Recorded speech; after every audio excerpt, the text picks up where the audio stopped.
For the neighborhoods of Abasan, Waterways, and Beacon Hill, these are the most damaged areas in Fort McMurray, and citizens there should not be occupied and go back to their homes until the municipality has removed the debris.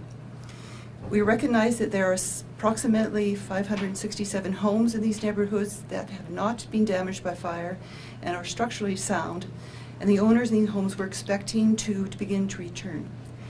However, it became very clear that it's not safe to live in these neighborhoods with the debris in place. So we recognize that this is new information for residents of these three neighborhoods, and many of them are understandably rather concerned and upset. But we need to ensure that residents and their families are protected when crews begin removing debris that is toxic and potentially dangerous chemicals in it. The municipality will be making arrangements for the residents of these homes to have access to retrieve personal belongings as long as the home is structurally sound. Residents will need to be accompanied by municipal officials and will be required to wear personal protective equipment. So for those folks who thought that they were gaining access and then staying there, what we're telling them now is that they need to find alternative accommodation in Fort McMurray or come back to wherever they are currently staying and look to finding temporary accommodation throughout essentially the remainder of the summer. And that's everyone who lives in those three areas that you identified?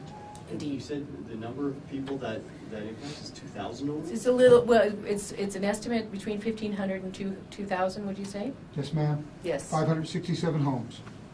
But 9,000 people live there?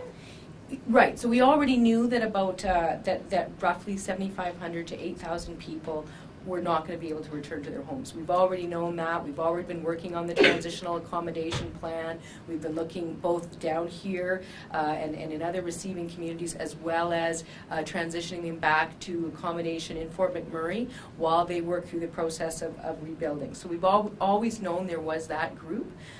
What we've done is that we've added to that group of roughly 8,000 people another roughly 1,500. They, of course, their houses remain intact, but the question is when it's safe for them to go back into those neighborhoods. So we're saying in that case, we just don't think that there's just enough damage in those neighborhoods that it's not safe for them to be driving by it every day, to have their kids playing around it, their pets playing around it, all that kind of stuff, while they're in the process of cleaning it up, because we're trying to get these neighborhoods cleaned up over the course of the next 2 or 3 months.